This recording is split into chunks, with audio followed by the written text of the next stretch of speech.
ராகுல் காந்தியே தமிழ்நாட்டில் பேசும்போது நாங்கள் ஜெயித்தால் நீட் விலக்கு தமிழ்நாட்டுக்கு கண்டிப்பாக கொடுப்போம் வாக்குறுதி கொடுத்தார்.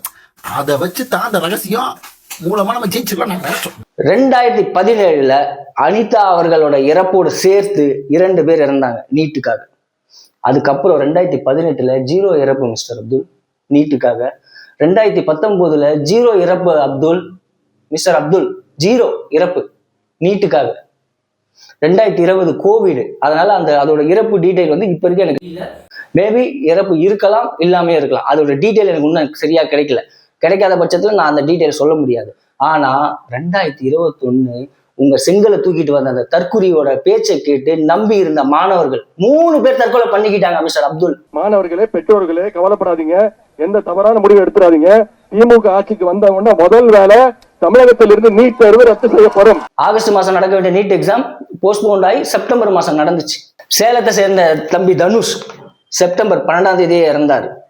அரியலூரை சேர்ந்த தங்கை கனிமொழி 14 செப்டம்பர் இறந்தாங்க.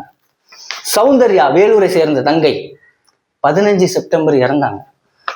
இந்த இறப்புக்கெல்லாம் அன்னைக்கு 2021 இன்னைக்கு போராட்ட காலத்துல ஜோரா வேலை பார்த்துக்கிட்டு இருக்க உங்களோட அறிவாலய வாசல்ல நிக்கிறவங்க எல்லாம் அன்னைக்கு யாருமே போராடல மிஸ்டர் அப்துல். அன்னைக்கு நாங்கெல்லாம் உள்ளுக்குள்ள கண்ணீரோட உட்காந்துட்டு இருந்தோம் அப்துல். அந்த தற்குறியோட பேச்சை கேட்டாங்களே அந்த மக்கள்னு கண்ணீரோட உட்காந்துட்டு இருந்தோம் அப்துல்.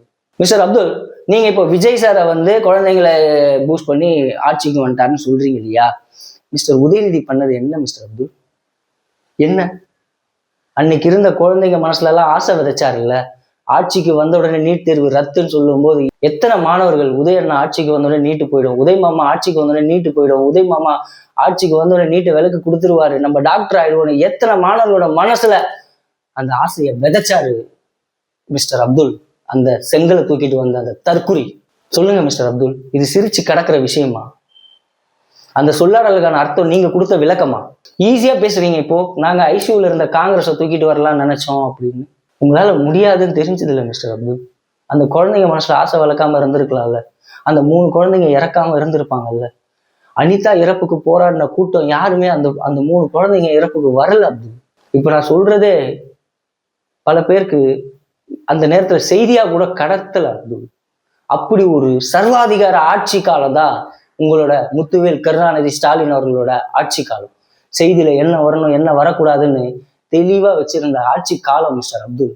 நீங்க நாகரிகமான ஆட்சி எல்லாம் பண்ணல மிஸ்டர் அப்துல், சர்வாதிகாரமான ஆட்சி பண்ணீங்க. அதுல அந்த நெருப்புல வெந்துகிட்டு இருந்தோம் நாங்கெல்லாம்.